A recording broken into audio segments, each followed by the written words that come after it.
Всем привет! Вы на канале Тойхаус, и сегодня у меня долгожданная модель, которую вот прям многие ждали, многие писали, когда. Я тоже дождался, довольно-таки долго ждал.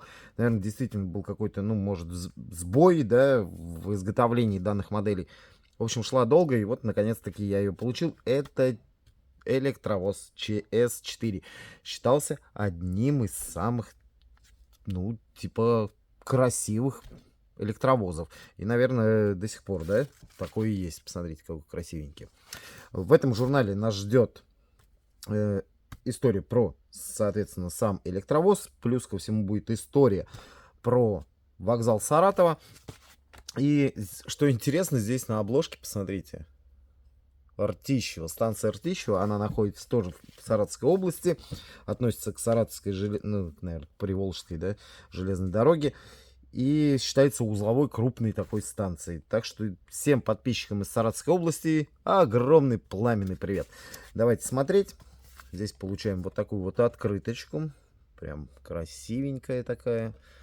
Как я и говорю, ее можно отправить. Где купить, ссылочку я прикреплю в описании. Так что, если что, заказывать, там будет мой промокод на скидку. Мне обошлась данная модель 2000 рублей. Так она, считай, я тоже использовал промокод, считай, и получилось, так цена 2200 стоит, а я купил за 2000 рублей. Поэтому пользуйтесь моим промокодом. Все там внизу в описании. Переходите. В общем, пользуйтесь. Итак, про историю создания электровоза. Соответственно, это у нас электровоз переменного тока. В то время создавался только лишь один у нас электровоз. Это ВЛ-60, по-моему, с переменным током. Но его не хватало, и поэтому вот создали вот этого красавца в Чехословакии на заводе Шкода. Создали не с первого раза получилось создать. Сделали, в общем, один электровоз. Начались испытания. Он вообще никакой был. Его отправили переделывать, и где-то... Вот здесь написано год создания 65-й, на самом деле, по-моему, вот 66-го года. Да, вот с 66-го года начали как бы уже модернизированный делать электровоз. Ну, можно сказать, вот сама идея, да, сама форма, все это появилось в 65-м году. Ладно, будем исходить из того, что написано в журнале. 65-й год. Вот так вот выглядела кабина машиниста. Тоже, говорят, не очень удобная была первых экземпляров. Впоследствии потом изменили, и все стало круто. Здесь у нас плакатик. Ну, прям вот вообще. Мне кажется, я такой вот видел. Прям электровоз 100% где-то в моих альбомах с железными, ну, с железной дорогой они имеются. И, наверное, я, скорее всего, поделюсь с вами. Но это будет не здесь, а... Такие фотки вы можете увидеть на моем канале в Дзене, поэтому, если что, подписывайтесь туда, ссылочка есть в описании к каналу. Да и можете просто набрать Тойхаус, и я там вам высвечусь. Там больше видео выходит разных, не связанных с тематикой, да, там машинок и еще что-то, а разных прям. Поэтому заходите, пообщаемся и там. В общем, что здесь у нас? Различные фотографии. Работали в некоторых местах, написано, что и до 2000 года как бы эксплуатировались, и до 2005-2006 год. Вот, кстати, да, вот здесь и написано. Тоже опять город Балашов. Это тоже Саратовская область. Вот. Приволжская железная дорога, правильно называется. В общем, может быть, еще и ездят где-то до сих пор. Поэтому, если вы смотрите это видео, и вот ты тут буквально 2-3 дня назад видел этот электровоз, напиши, где ты его видел. И вообще, эксплуатируется он или нет. Будет интересно послушать не только мне, но и моим подписчикам. И вот он, Саратовский вокзал. Но был вот такой вот красивый, да. Сделали вот такой вот. Но знаю я, есть информация у меня, что сейчас наступает опять-таки глубокая модернизация данного вокзала. И вроде как ему вернут вот такой вот исторический облик. Но это как бы информация не точная. Опять-таки меня смотрят, наверное, подписчики из Саратова. Напишите, что у вас там по вокзалу. Будут у вас его перестраивать или нет. Я слышал, что вот хотят что-то модернизировать и изменить.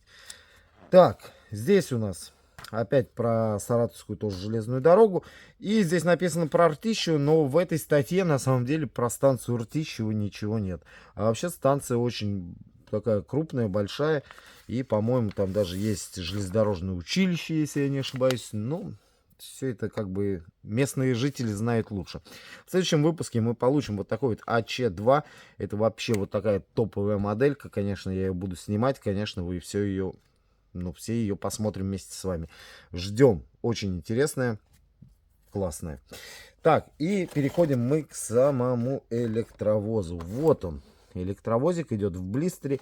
К сожалению, я не вижу здесь декалик. Что-то, я и говорю, что-то пошло не так у Модемиу. Ну, да, бывает, наверное, какие-то сбои. Модели до этого шли у нас с декалями уже. И все радовались. Но эту модель мы получаем чистенькой. Может быть, так задумано, так сделано, чтобы уже сами моделисты модернизировали ее под себя. Но моделька, ребята... Зато здесь колесные пары покрашены беленьким, посмотрите. В каждом выпуске мы что-то получаем да новенькое. Шестиосный локомотив. Кстати, максимальная скорость у него, знаете, какая была? 180 км в час. Ее реально разгоняли до этого.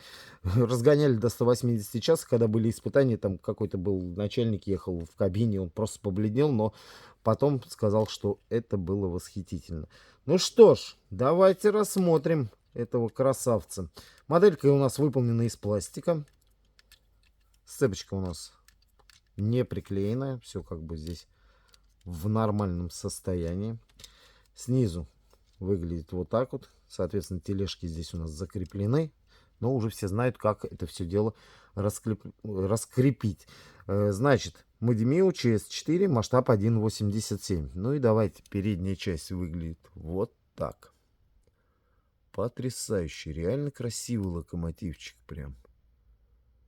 Ну давайте, вот тоже пишите, что вам не нравится. Мне вот, как по мне, любителю, не такому ярому там железнодорожному моделисту, мне нравится. А есть же люди, да, которые как бы более детально смотрят. Сейчас напишут, что им не понравилось. В кабине там 2 сиденья. Ну, разбирать бессмысленно, потому что детализации внутри, сразу говорю, нету никакой. Поручни сделаны просто окрас. Это идет. Ну, аккуратненько. Вообще аккуратненькая моделька. На самом деле аккуратненькая. Сверху токоприемники. Соответственно, ну, тоже они в сложном состоянии. Такая задумка. Но уже тоже меняется без проблем. Не знаю, тут половину красным, половину серым. Так и должно быть, не знаю. Насчет этого другая часть. Половина, так сказать. И обратите внимание, у этого электровоза у нас с двух сторон двери есть. Соответственно, как и с этой стороны. Также все это присутствует. Оптика пластиковая вся. Дворники окрашены вместе с лобовым стеклом. Подножечка. Не знаю, для чего вот эта часть нужна. Наверное, все равно как-то по ней залазили. Может, стекла вытирали, либо еще что-то. Ну, могу ошибаться. В общем, классная. Классная модель, ребят. Советую. Цвет красивый. Прям супер. В общем, я, вот честно, очень-очень доволен. А вы пишите свое мнение в комментариях. Повторюсь, купите ее, ссылочка внизу в описании. Там же мой промокод на скидку. Пользуйтесь, приобретайте. Ну и кайфуйте от такой классной модели. В общем, понравился видос. С вас лайкос, с меня видос. Всем пока. И всем, конечно же, добра.